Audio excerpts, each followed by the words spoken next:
Hello, ladies and gentlemen. Nice to see you today. My name's Dustin Cormier, and welcome to How to Rock Astrology. Today is an important intro to an important part of my journey and my YouTube channel here. I have been reading from certain important texts, which I've actually read in the past, and now I'm rereading them for you, my YouTube audience. This today, the start of the series, is going to be Light on Life, an introduction to the Astrology of India. It's written by Hart Fouw and Robert E. Svodoba. This reading is intended both for my probably pretty heavily Western audience, who is, that's a huge part of why I'm doing this, is that I know I'm a Westerner. I live in Ontario, Canada.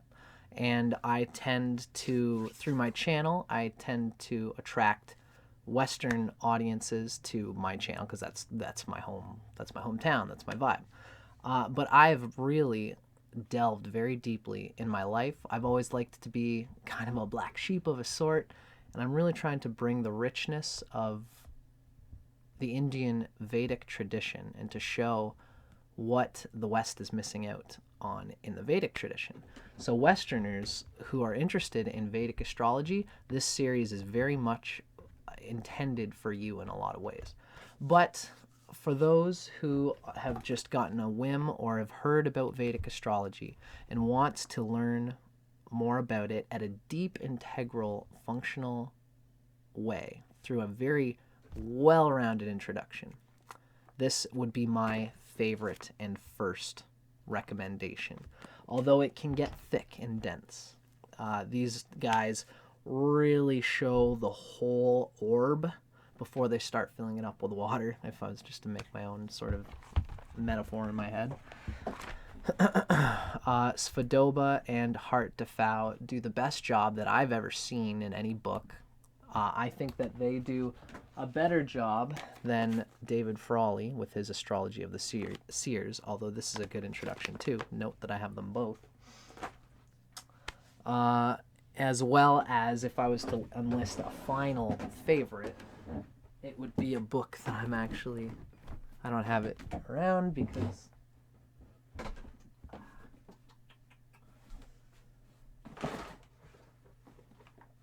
yes.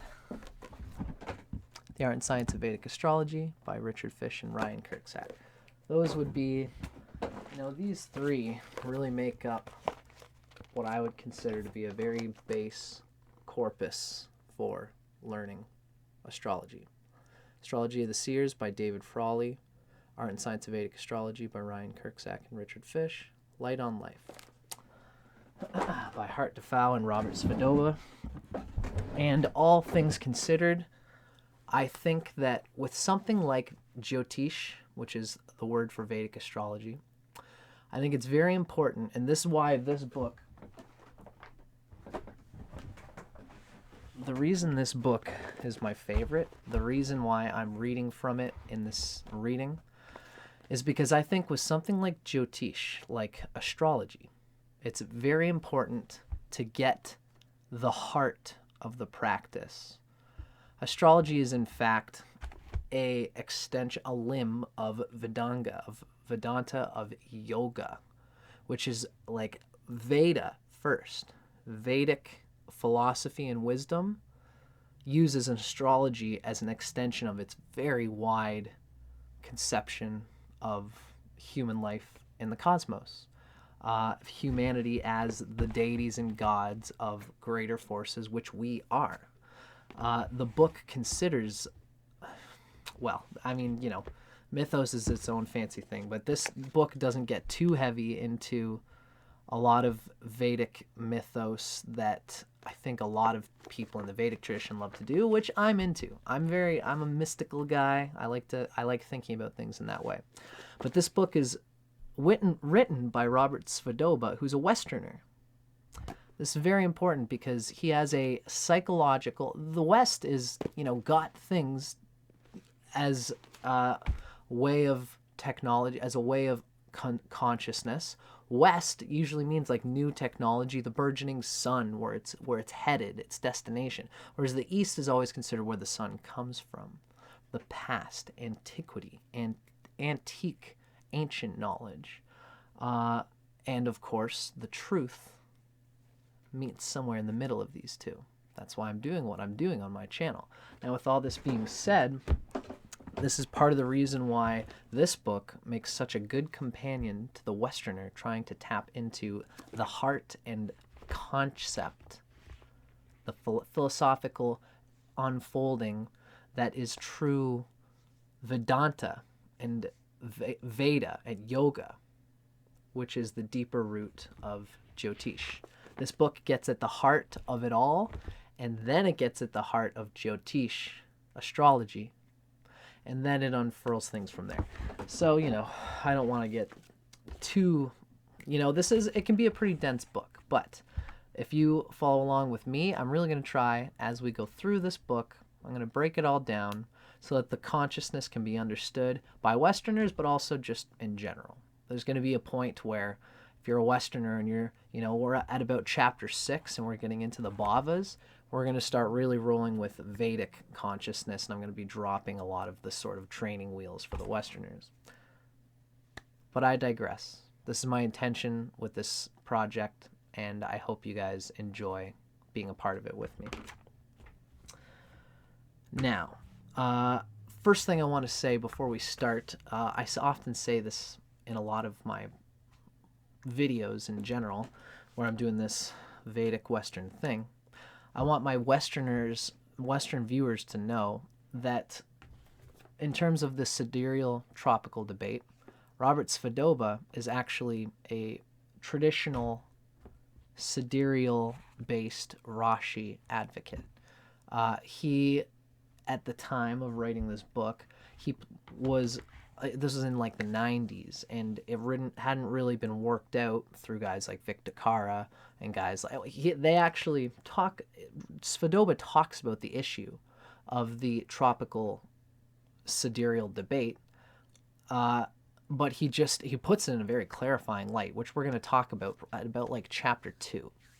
But it comes through a light which didn't get to the place that we are in modern times, where with guys like Viktakara and Ernst Wilhelm in particular, who have taken and unfolded this idea that we can use Vedic astrology, but not necessarily measure the planets the way that Vedic sidereal astrology typically does.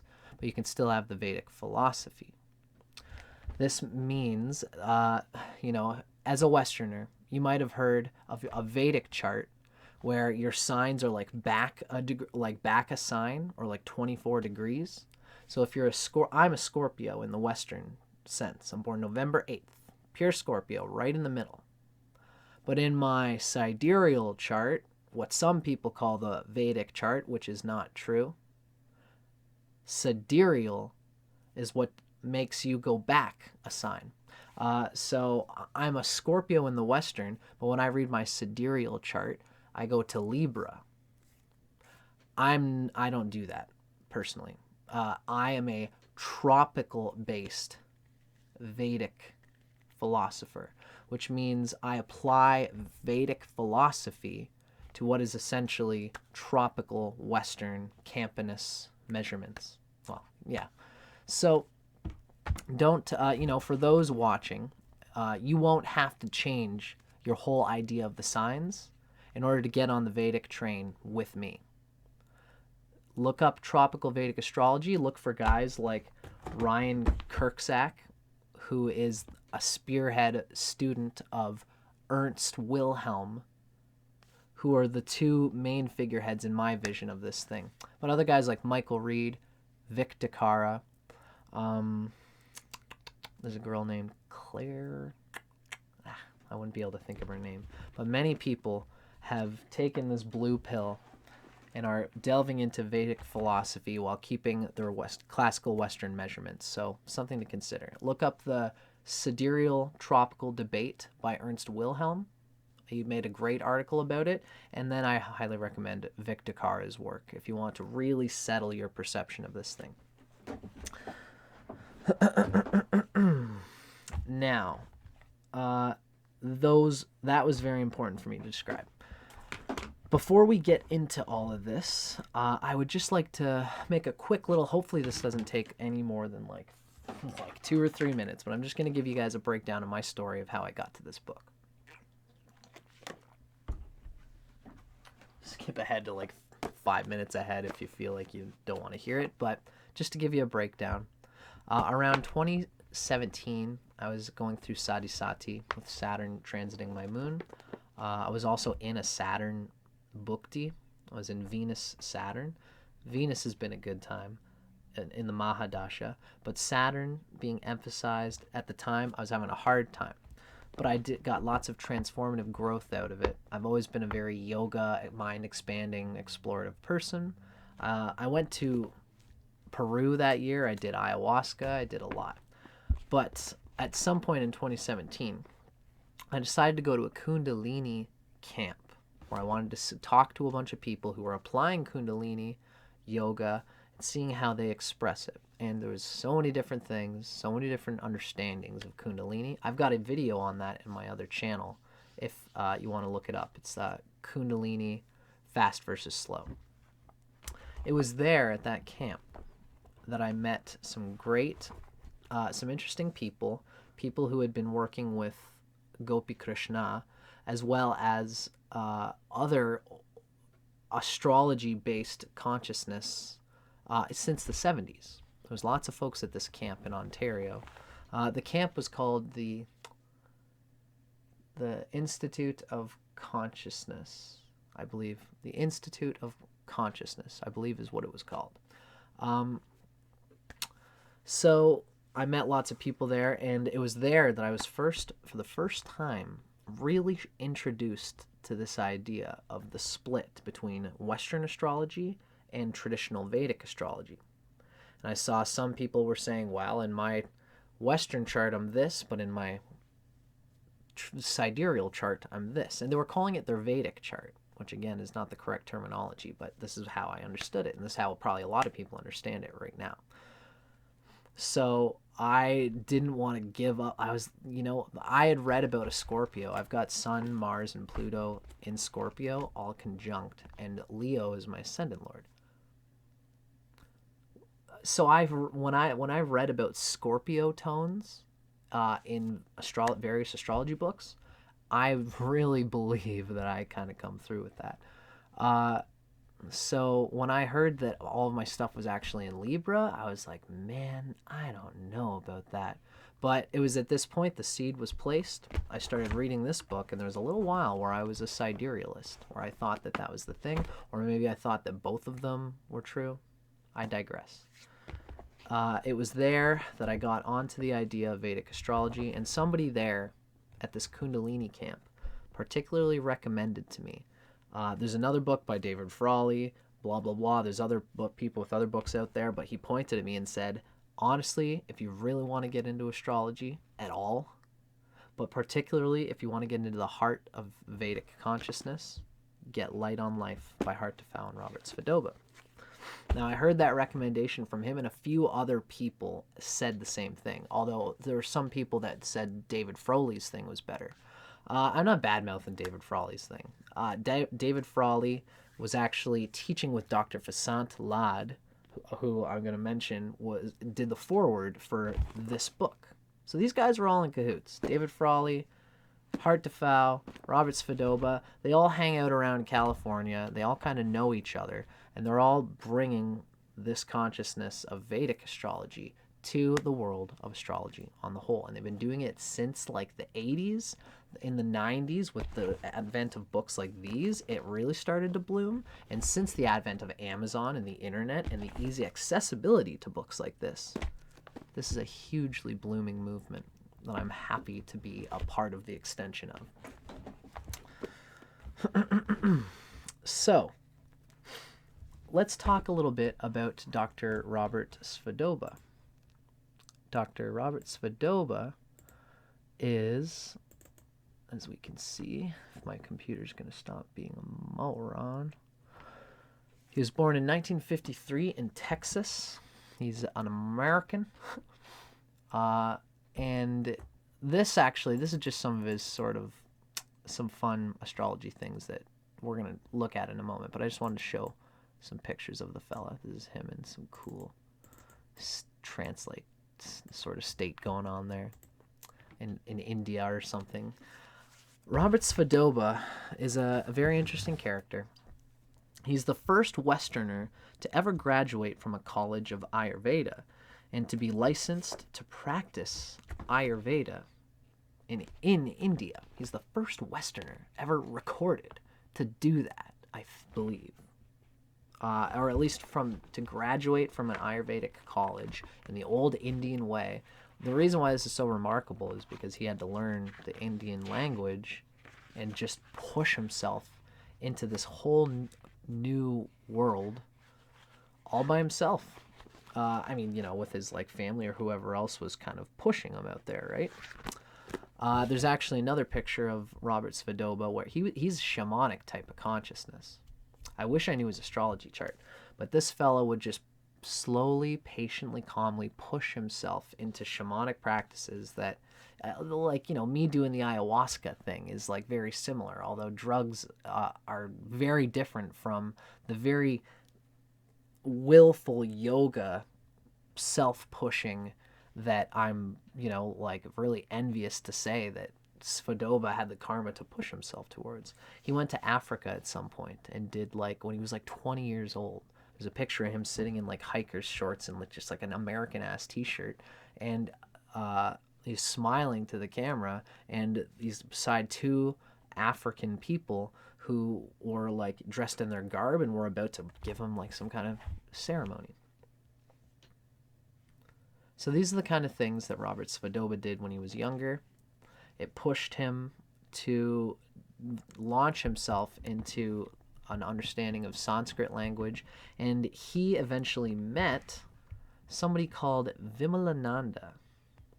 This is somebody who, I think eventually, after meeting Vimalananda, it's when Svodoba went to college and stuff like that.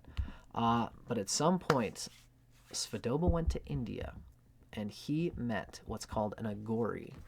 And it was the experiences there that caused him to write this book, Agora to Kundalini. We can see there's a picture of a combination of Shiva and it's his consort, Shakti, or maybe we could see it as Krishna with the dual yin and yang faces. Very interesting cover. This Kundalini book is another book that I haven't fully read it yet. I'm going to eventually, but it is a read that is apparently, I've read bits of it, and it's very deeply descriptive of the whole picture of what every human is here to do on Earth. Svodoba's work is often very characterized by Saturnian tones. In fact, he is also the one who wrote... whatever, I shouldn't be showing off my book collection here, I guess, but he also wrote another great book called The Greatness of Saturn, talking about how we can grip Saturn and use it for transcendental purpose in our lives.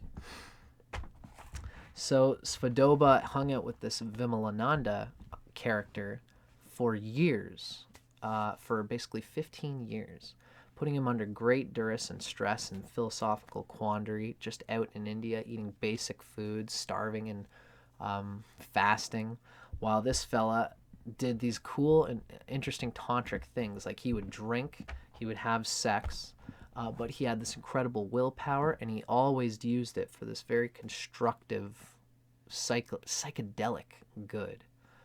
It's a very difficult book to deal with, this one in particular, this Kundalini book, because it is so really the thing. Like I said, I've read about half of it or so or whatever, and I'm gonna go through it all eventually, but it was the experiences in that book that brought Svodoba to have the insight and the heartfelt experience of the world and of Veda. And it was that experience that brought him to write this book.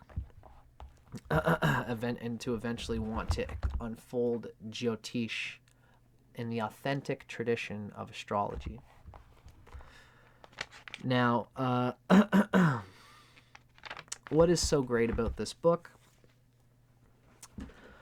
Let's talk a little bit about, I guess I should say, my intention was to also just say a quick word about Hart to Fouw as well, just because he's the other writer of this book. Hart to Fouw is another author teacher who similarly did 15 years of intensive one-to-one sadhana with a guru before coming to teach worldwide on the subjects of Veda, Ayurveda, and Jyotish. Him and Svodoba released Light on Life in 1996, and in between all of this, he has just been teaching and traveling extensively, teaching the ways of the Veda, following and prior to this project. He now maintains and upholds the Vedic Vidya Institute in Marin County, California, along with his partner, Aletha Fouw. So, Hart to Fouw is basically another guy who was... Hart to Fouw was teaching alongside... I don't want to get my names mixed up here, but Hart to Fouw is another person who hung out, obviously, in this scene in California with David Frawley, with Vasant Lad, with B.V. Raman, with Robert E. Svodoba. These guys were all collaborating together and hanging out and growing the consciousness around that California area. And that's what kind of, again, has emerged from the 90s and beyond into this this Vedic astrology phenomenon, which is taking the astrology world by storm. And in my opinion, in particular, it's also an important route for those who are tropical Vedic astrologers, such as myself. So, yeah, that's Hart to Fouw. That's Robert Svodoba.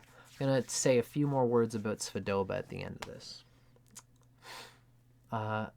So, now that we've all gotten a little bit of a taste of what the authors of this book are all about, I just want to give a glance at... Oh, actually, you know what? I got a plan. Thanks for your patience, folks. I'm gonna say my astrology picture of Svodoba, and then at the end, I'm gonna do a quick little examination of what this book is all about. So thanks for your patience. I'm kind of like, sometimes you got to work these things out as they come along.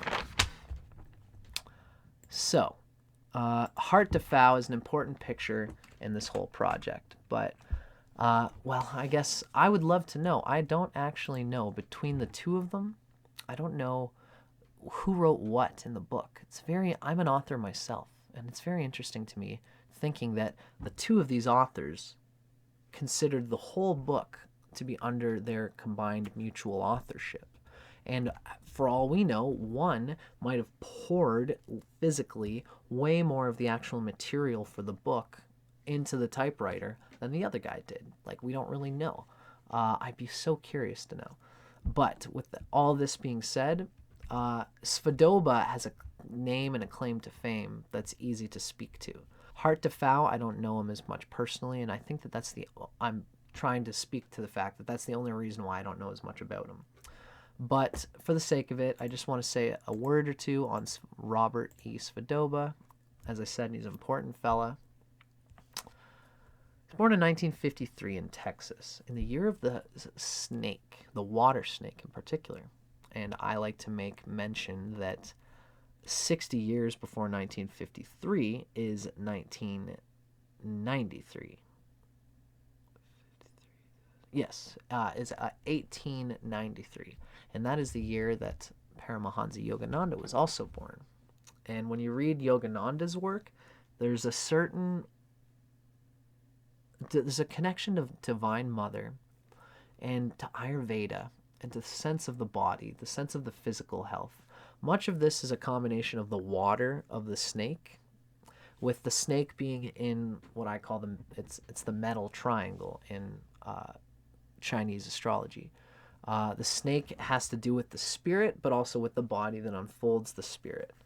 And the water snake has this.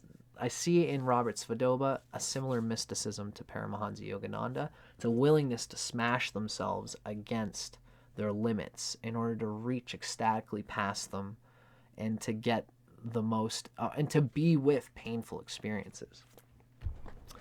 It's very possible that lots of yogi types get to be gluttons for punishment when they get into the kind of self-sacrifice consciousness that inspires divine revelation and realization, which is, of course, the case because sacrifice is just a natural and necessary part of karmic lessening, shall we say.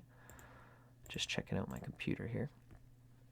And I think part of why, so this is something I got to say here. I think part of why Svodoba had such an inclination towards the Saturnian smashing his own ego again with a rock is that his natal Saturn, the first thing I will say is Rahu was either in Aquarius or Capricorn. I hope you guys realize what I'm doing here because all I know about Svodoba is that he's born in 1953. I emailed him to ask if I could get his actual birth date, and he didn't want to give it up. That's quite okay. All we can do is look at the larger generational planets. Rahu was in either Aquarius or Capricorn that year. Either way, it's going to be in a Saturn-ruled sign, which means Saturn is, Rahu is in a Saturn-ruled sign, and so Saturn is going to play a big part in how the Rahu in Robert Svodoba's chart expresses itself. Saturn is the gate through which Rahu operates in this chart. Now, I looked it up in about November or October of this year. October, November, December. The last 3 months, Saturn moved into Scorpio. I have a feeling that Robert Svodoba probably had Saturn. The Neptune was at 21 degrees Libra. Saturn hung around that area right up to like October, and then it spins out a retrograde and it goes fast flying into by November, halfway through November, Saturn was in the sign of Scorpio in 1953. But I have a feeling that he had Rahu opening the door, the channel through Saturn. And I think that this Saturn was conjunct Neptune around the latter degrees of Libra. There's really a lot to be said there because Neptune has to do with Vishnu and amplification. And so Neptune here would have been amplifying Saturn in Libra, which is Saturn's exaltation point. So the fact that Saturn is exalted in Libra already says so much about this, the positivity of this Saturn. But also, the fact that Rahu is acting through that Saturn gives that Saturn some incredible sign strength. We don't know what house this was in. We don't know his rising sign.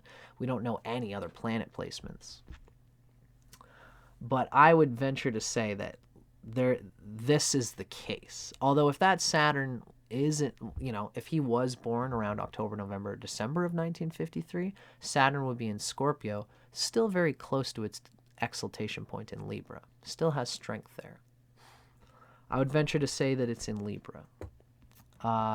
As for these last little bits, the Rahu here, like I said, in July of 1953, Rahu was around 3 degrees of Aquarius, which means if he was born later in the year, then Rahu is in Capricorn. But if he's born earlier in the year, Rahu is definitely still in Aquarius. So either way, it's in one of these two signs.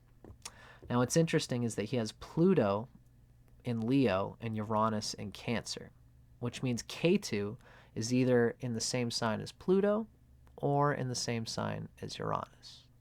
And either way, both of these are opposite the Capricorn signs, where Rahu is bound to be. So it's hard to say exactly what's the exact thing here. I would venture to say that the Rahu is probably in Aquarius, which means the Pluto is with Ketu. But that's too hard to say because that's right. It's right in the middle of the year that Rahu turned into Capricorn. But what we can say about this is that the Pluto, Rahu is in a Saturn sign no matter what. Pluto is in Leo, in individuating sign, as well as Uranus is in Cancer, which is also an individuating sign. So there's a real struggle going on here no matter what. Like, even if, if you'll watch Ernst Wilhelm's videos, he talks about how the proximity of any planet to Rahu means that that planet is kind of rather unknown. Whereas if a planet is closer to Ketu, then that's part of the fortress that is already a strength to the person. It's interesting that so many of these outer planets are so close to Ketu.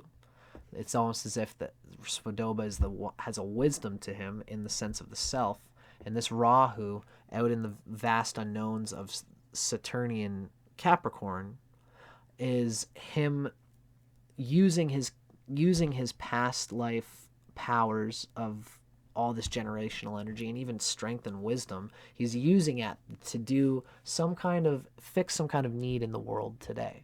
And that's what his Rahu coming through with discernment, not just doing what he's comfortably used to, not just doing yoga by himself like somebody else might do.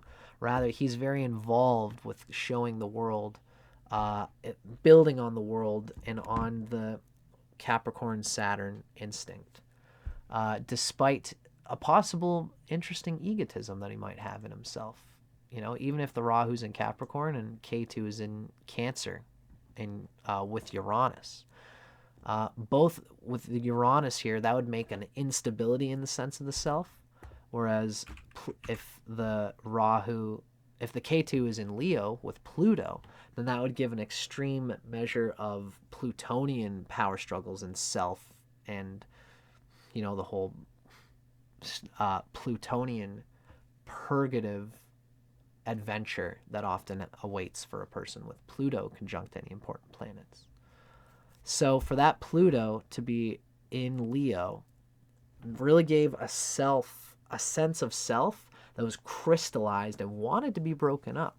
The fact that Rahu is in Saturn, Rahu is in Aquarius rather, and that Rahu is acting through a exalted Saturn in Libra gives great opportunities through compassionate dealing with others to break the Plutonian crystallization happening in Leo. It's a very beautiful thing to look at. I wish I could actually see his actual chart. So combined all together, this makes for great Kundalini energy aimed at self. And the self-realization practices that he put on himself, he likely manifested into this book and reflected through the chrysalis of his work, his art, his writing, so that it would be something that can be born for all to see through books like Light on Life, which has such a deep story of the redemption that is available to humanity, but broken down in a methodical way through Jyotish. But also with books like Agora too, where he takes the methodical nature of it, throws all that away, gets right to the heart of it.